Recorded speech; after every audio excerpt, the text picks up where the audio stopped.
For Creamer Media's Polity, I am Shannon de Rehove. Paul Benjamin, a judge in the Johannesburg Labour Court, joins me to discuss his collection of poems entitled Dad, Don't Go to Work, about fatherhood and family. What inspired you to write a collection of poems about fatherhood and family? The poems sort of grew organically when I was a father and my son Sion was young. I started to write sort of often short little verses, and he and I often used to play around with rhymes. And I sort of first wrote one and then two and three poems, and then eventually it sort of appeared that I could do a whole publication, so I worked on it deliberately. Your book is wonderfully illustrated by Meg Jordi. How did your collaboration work? Did she have meetings with you and your family, or did she make drawings after reading the poems?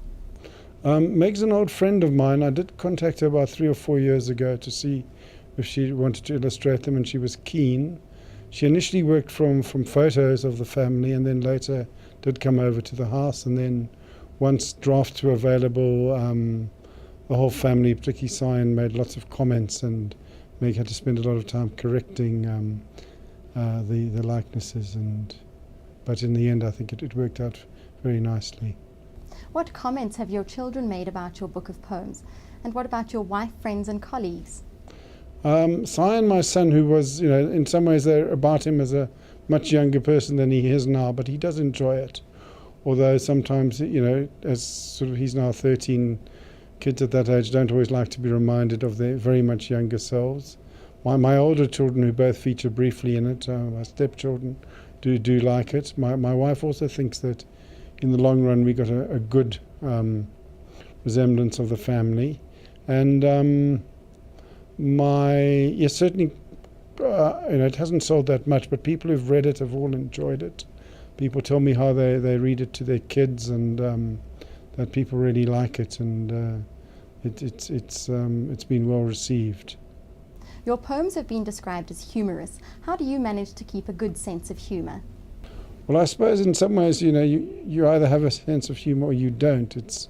And I suppose I've always had one. I like to make jokes, although they're not all very good. I'm able to sort of write in quite an amusing way, and I like that. I like sort of putting a humorous slant on life. I don't suppose I'm always in a good humour, but I do try and be as humorous as I can. Literacy plays a crucial part in the development of young children. What are your thoughts on this?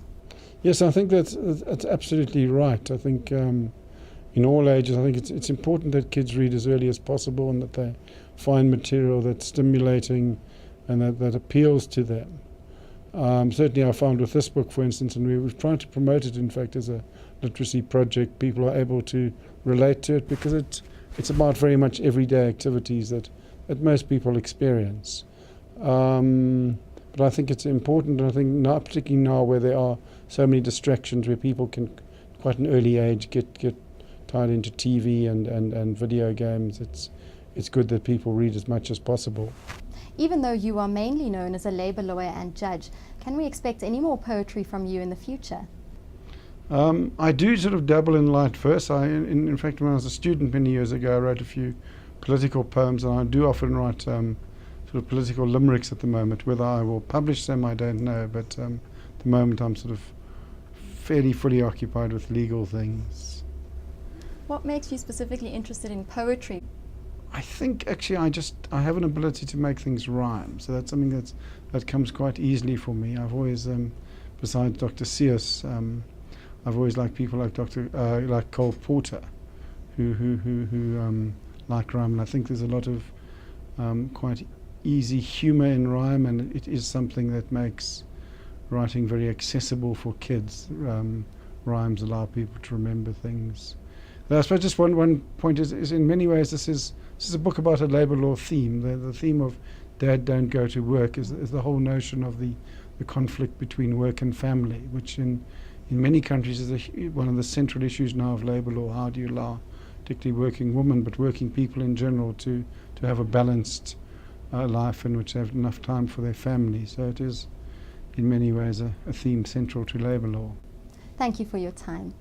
That was Paul Benjamin discussing his collection of poems entitled Dad, Don't Go to Work.